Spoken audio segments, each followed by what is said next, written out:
Today I'm going to talk about one of the most important things to help us get larger pots, to throw taller, to throw thinner walls, and it's water. So I've seen many people use an awful lot of water with their clay, and the trouble is clay loves water.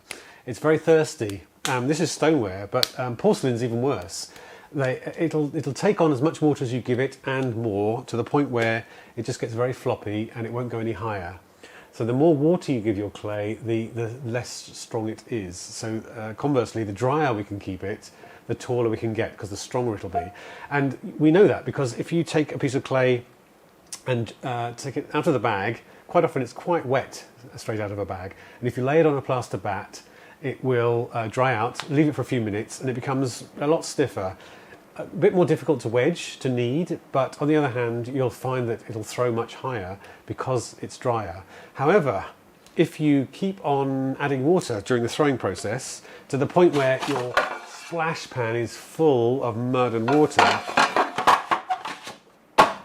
well, then you're asking for trouble. You're just putting all that water back into the clay, making it softer again, making it less able to withstand its own weight. It's fine when you're making bowls, plates, anything going outwards. The softer the clay, in that case, the easier the whole process is. But if you want to throw tall and you want to throw thin walls and you want to use larger amounts of clay, then you need to keep your clay as dry as possible. So how are we going to do that? Well, the phrase I'm going to use is no water, which sounds crazy. You need water. You need something to lubricate your clay.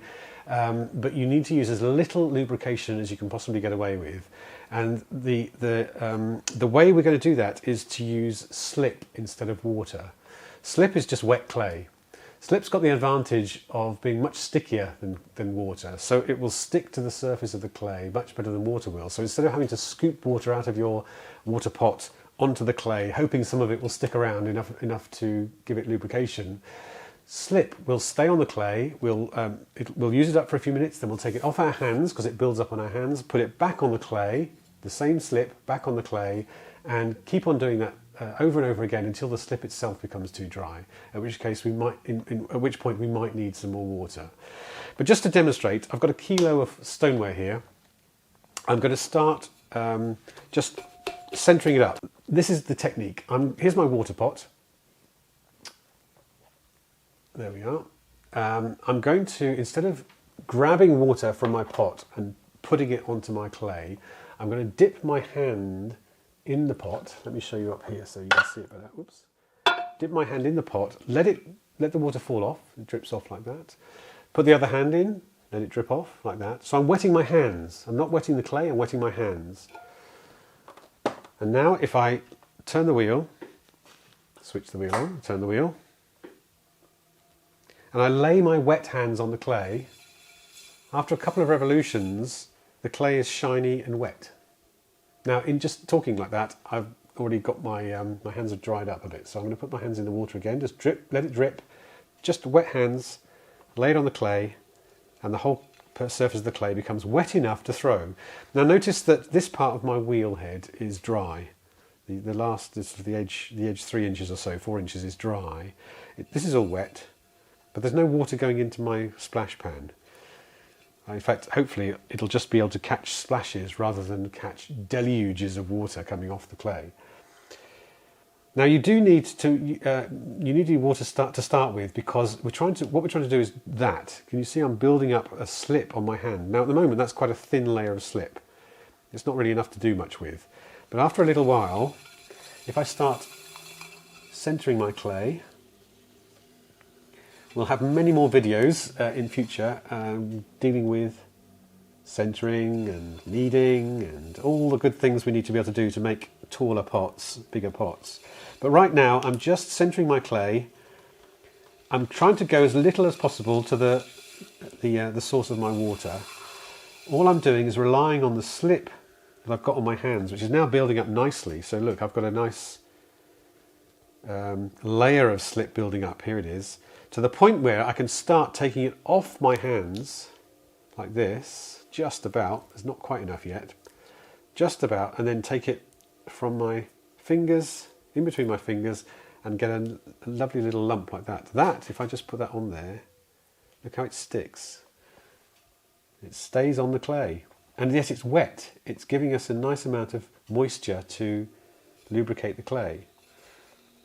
Again, as I'm talking, it's drying out, so it's a bit of an artificial situation, this, because I'm having to stop doing what I'm doing to talk about it. But let me carry on centering the clay.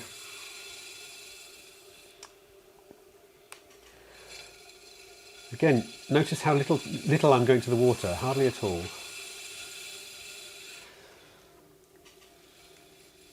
All right, nearly centered. In fact, let me do now. I will cone it up and cone it down properly. There's slip building up on the piece of clay itself. All of that's good. It doesn't go anywhere except on the clay. It's amazing.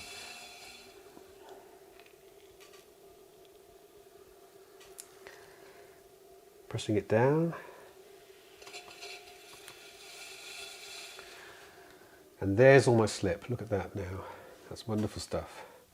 All of that goes back onto the clay.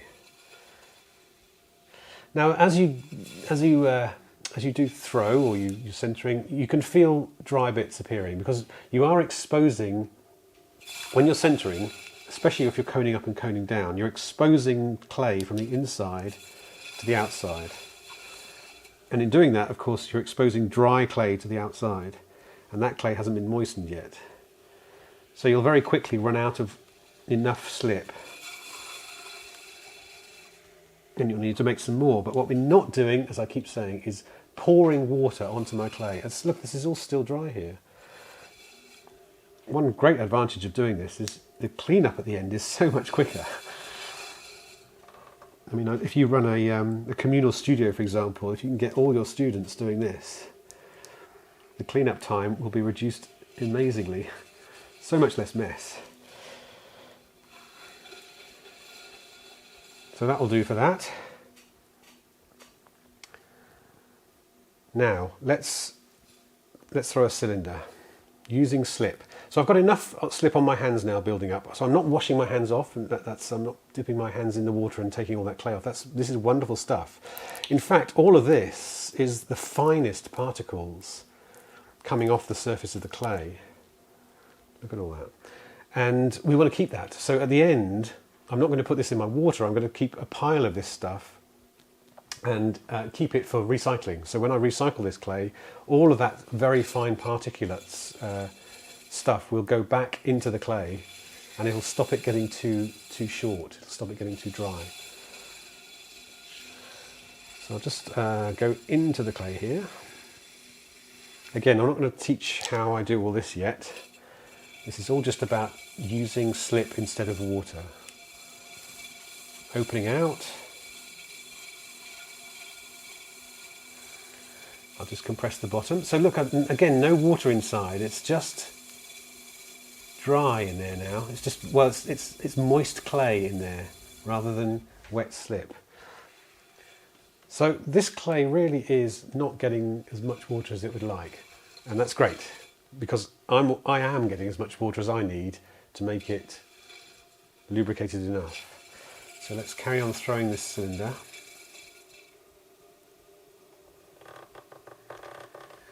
Did I mention this is a kilo of stoneware? About 2 pounds. Notice you get slip building up on the wheel as well. All of that is usable, so I just take it with my thumb. There it all is. It can go back onto the pot. All of that's soft enough to use. Now slip does get hard, it does get dry, and sometimes you'll get lumps of clay as well if you kind of gouge it a little bit, gouge your pot a little bit. That's no good for throwing. That'll just cause problems with throwing, so you have to put those lumps to one side. Again, I'm running out of it's too dry for me because I didn't have enough slip on my hands, so I need to go back to the water. I'm just dipping my hands in, letting it drip, laying my hands on the surface. So it just takes as much water as I'm prepared to give it. Right, let's start throwing this.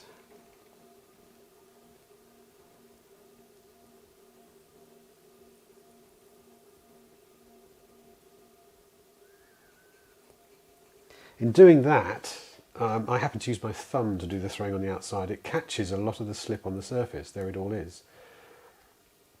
So all of that can go, I tend to put that back inside, so take it off my hands, off my fingers, like that, in a nice big lump, and then I from the base at the bottom, base wall at the bottom, all the way up, I'm just dragging it up the walls, and it's catching on the inside walls, laying a thin layer of slip on the inside.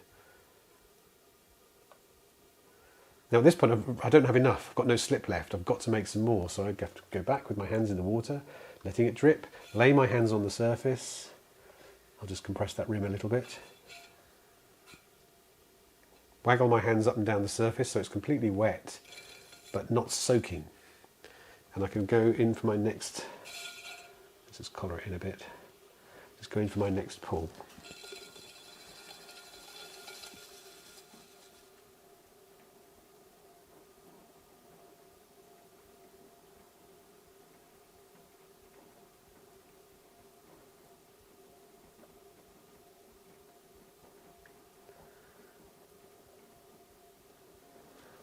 There we are. Again, there's all the slip come off the outside edge. Take it off my hands, put it back on the inside. And slow my wheel down a bit now, as it's getting taller. There's a good example here, just here, of some slip. It's a bit too dry. It's not really, it's almost clay.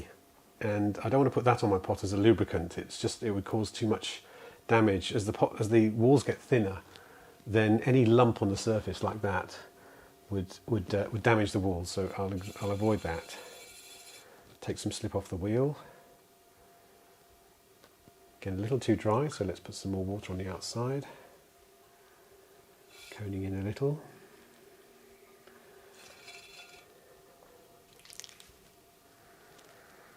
Just check the inside is wet enough.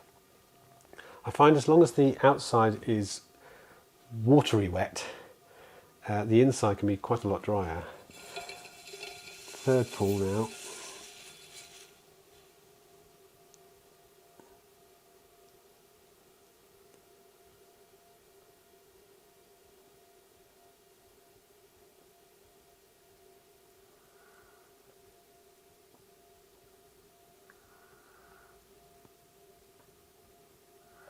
So there's a lump on the wall there. That's one of the hazards of having slip around. You get bits of clay like that. Actually, that's from the bottom, I think. But that's clay, not slip, so let's get rid of that. I think there's probably one more pull in there. That's a bit too much like clay, that bit, so I'll take that away. Take the rest of the slip off my hands. Paste it down inside.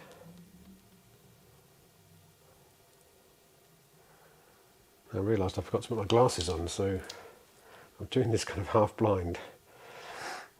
So far so good. I can see the cylinder is upright, which is what we want for a cylinder. Just wet the outside with some more water. Doing this rubs the water over the surface rather than having it slosh all the way down. It means I need less water. Sometimes when you put your hand in, it's a bit too dry inside, and this part of your hand is catching on the inside edge. And if that's the case, and it's just too dry at the top, then I tend to put my hand in the water, let it drip, and then all of this is now wet enough to slip around the inside like that.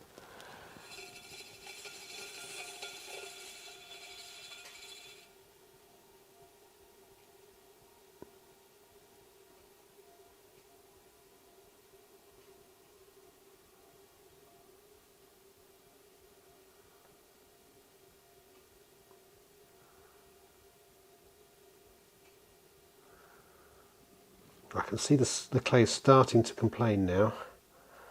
Let's get towards the top. I'm just going to deal with the top separately. I can see the clay is doing a little shimmy there, which I know is the sign of it's got to its limit. I'm going to use this little bit of slip at the top here. Just cone in that top.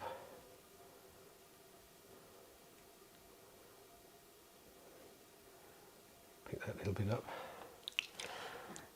Another advantage of doing this is you don't get great pools of water in the base of your pot, so there's less need to use a sponge. Just feeling the inside. Okay, looks good. So I'll just pull this top little bit.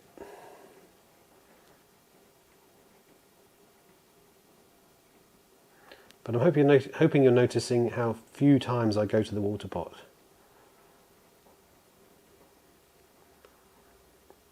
There we go.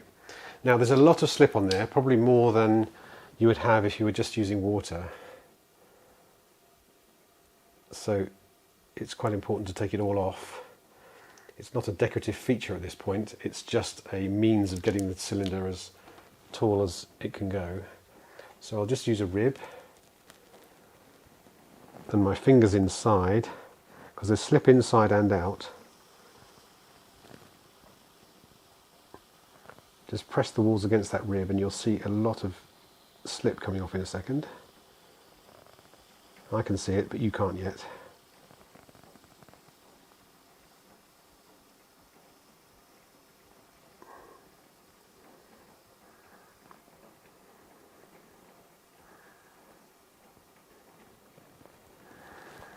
So there's all the slip that's come off. It's kind of slip plus clay. Yeah, that's too hard to use as lubrication. Okay, I've just got to deal with that last little bit at the bottom, so I could just do a just cut that little bit of skirt off like that. Do a little undercut, but again, notice this is all dry still.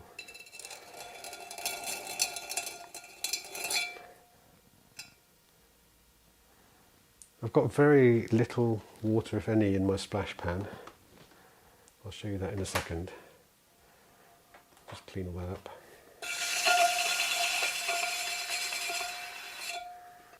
So now I've got no lake of water in my splash pan. The pot's fairly tall because it was kept dry as possible, but lubricated just enough for me to be able to manoeuvre the clay through my fingers. Now it takes a little while to get sensitive enough to do this, and the first few times you think, oh, I need water, I need water, I need water, and you have to keep going back to get water. But remember, just dip your hand in the water, don't grab water and put it on the pot. Wet your hands and then use the wet hands to wet the clay. And after a while, once you start getting into the habit of taking slip off your fingers and putting it back onto the pot, inside and out, you will soon find yourself going to the water pot less and less and less, to the point where it's amazing. You'll be amazed how little water you need to throw your pottery.